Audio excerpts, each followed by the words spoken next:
Assalamualaikum warahmatullahi wabarakatuh. Kembali lagi bersama Bu Ajeng. Hari ini kita akan melanjutkan pelajaran dari minggu lalu. Kita hari ini masih membahas tentang pola bilangan. Cuman hari ini spesifik tentang barisan bilangan. Nah, apa sih barisan bilangan itu?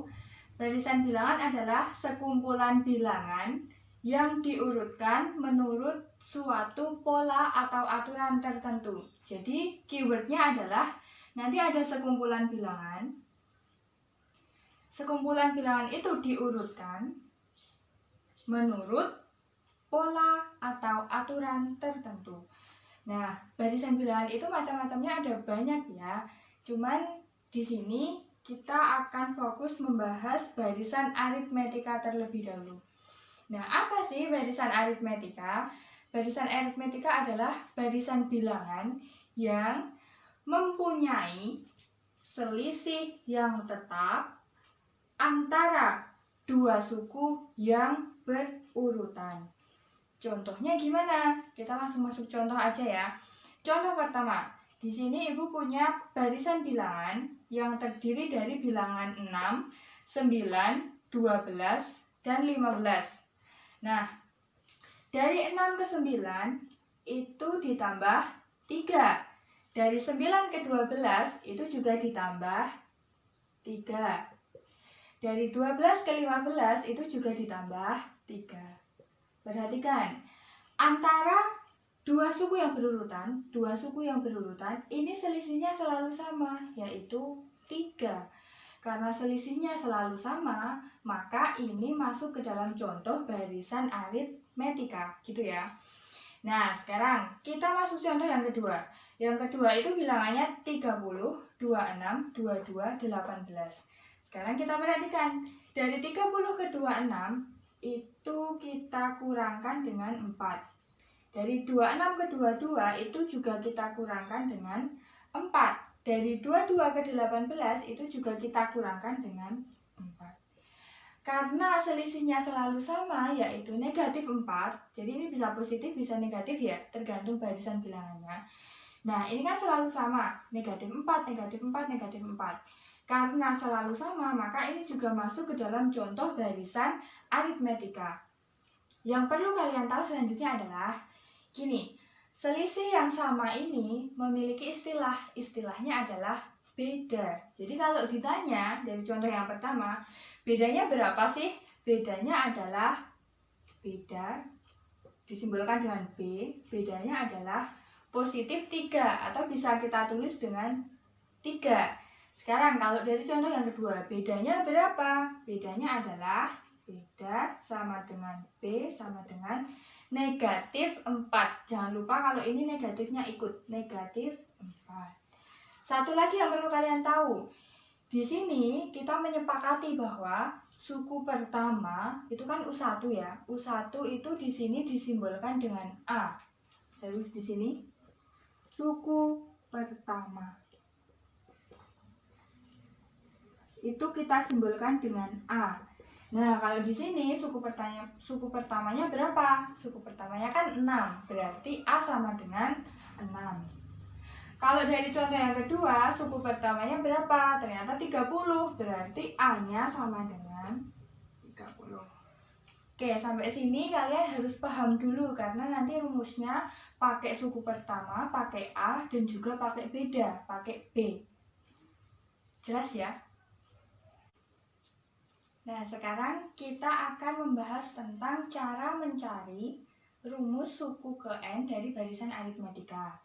Kalau kita mau nyari rumus suku ke N, kita bisa pakai rumus ini. UN sama dengan A plus N kurangi 1 kali B. Ingat ya, A-nya adalah suku pertama, B-nya adalah beda.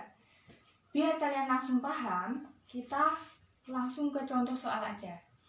Nih, contohnya diketahui barisan aritmetika yaitu 12, 15, 18, 21, 24, dan seterusnya. Pertama, kalau ketemu soal seperti ini, tentukan dulu A-nya. A-nya kan suku pertama, jelas ya. A itu suku pertama, berarti A-nya adalah 12. Ini kan suku pertamanya 12. Sekarang kita cari bedanya. Dari 12 ke 15 itu ditambah 3. 15 ke 18 ditambah 3 juga. 18 ke 21 ditambah 3 juga.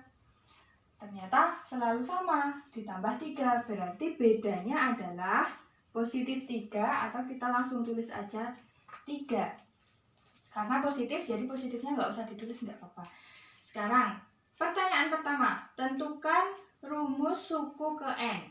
Rumus suku ke N kan berarti yang ditanya adalah UN-nya. UN-nya itu seperti apa, toh? Kita cari, pakai rumus yang di atas. UN sama dengan A plus N kurangi 1 kali B. Sekarang kita masukkan A-nya. A-nya udah diketahui, A-nya 12, berarti di sini 12. N-nya tetap N, karena ya memang di sini yang dicari suku ke N, jadi tetap N. N kurangi 1. Bedanya adalah 3, berarti di sini diganti dengan 3. Sekarang kita hitung. Biasa, 12 tetap 12. N-1 kali 3. Ini pelajaran kelas 7 ya. Berarti ngitungnya satu-satu. Pertama N dikali 3, lalu dikurangi 1 kali 3. N kali 3 adalah 3N. Di sini dikurangi, ini juga dikurangi. 1 kali 3, 3.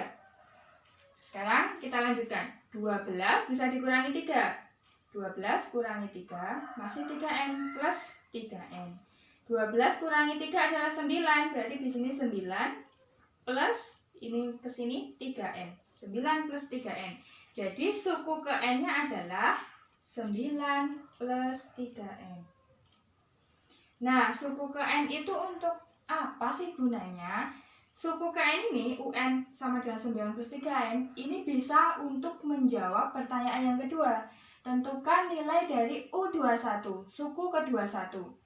Ingat, kita udah punya UN sama dengan 9 plus 3N.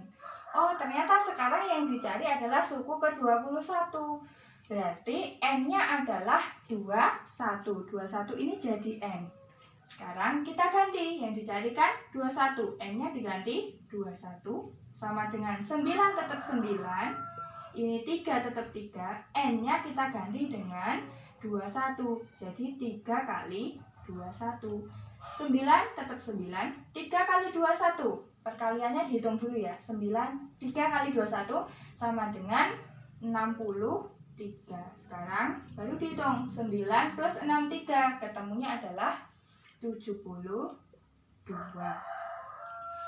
Nah, ini jadi ingat-ingat.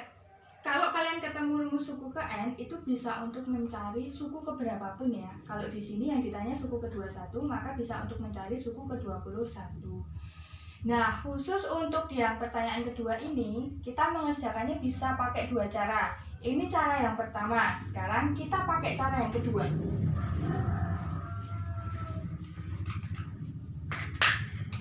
Cara yang kedua yaitu langsung pakai rumusnya, kayak yang tadi. UN sama dengan A plus N kurangi 1 kali B. Kita masukkan ya, N-nya 21, berarti N-nya diganti 21. A-nya adalah 12, berarti di sini 12. N-nya 21 kan tadi, diganti 21. Kurangi 1 kali bedanya adalah 3, berarti di sini 3. Nah, yang di dalam kurung dihitung dulu ya. Ini 12 tetap. 21 kurangi 1, 20 kali 3. 20 kali 3 adalah 60. Masih ditambah 12. 12 tambah 60 ketemunya 72. Jadi yang kedua ini mau pakai cara yang seperti tadi juga boleh, seperti ini juga boleh, karena ketemunya sama, yaitu 72. Sampai sini Ibu harap kalian bisa paham ya.